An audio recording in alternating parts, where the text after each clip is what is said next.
अपने माई बाबू खातिर लोग दुआ नहीं मांगत हुआ कि हमार माई बाबू बढ़िया से जियन, बढ़िया से सही सलामत रहा। यहाँ के करे खातिर दुआ मांगत हुआ अपने प्रेमिका खातिर कि हमार सोनवा, हमार रनिया बढ़िया से रख ले भैया, ओके कोनो दिक्कत परेशानी ना होकर जाए के बहुत भगवान भोलेनाथ से कैसे कहा भाई सर दिया भोले नानी ये गोपा गली हमार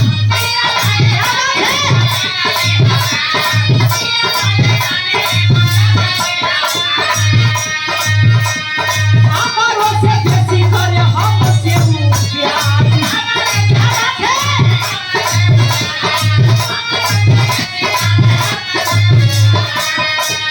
दिया भोले नानी ये गोपा गली हमार हमारो से बेसी करे हम से प्यार भूखे सोमारी हरदम, भूखे सोमारी हरदम हमारा के बावती रहे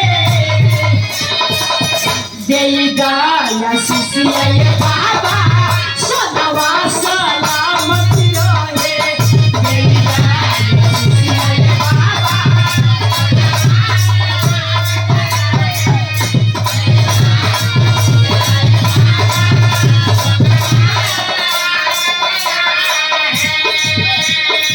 छोटू भले दानी ये को पगली हमार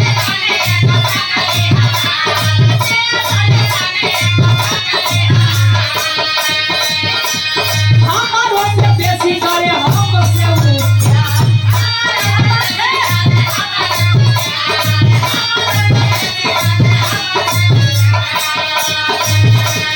भूखे सोमारी हरदम, भूखे सोमारी हरदम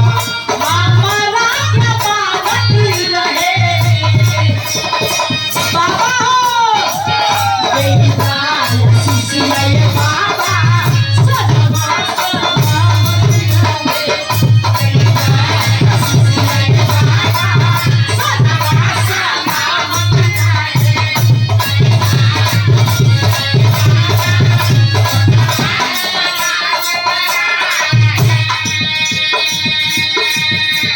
जाय के यहाँ दुआ नहीं पावे कबो हमारी के साथ ये तने बिटिया हम करी ये भोले नाथ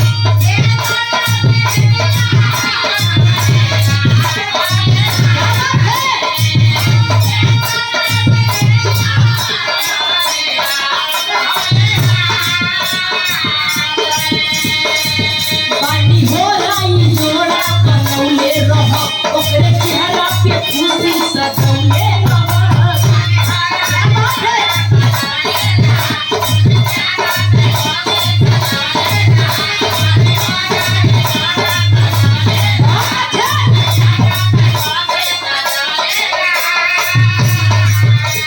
हरे दया से ओ हरे दया से हमारी जमानत रहे देईदा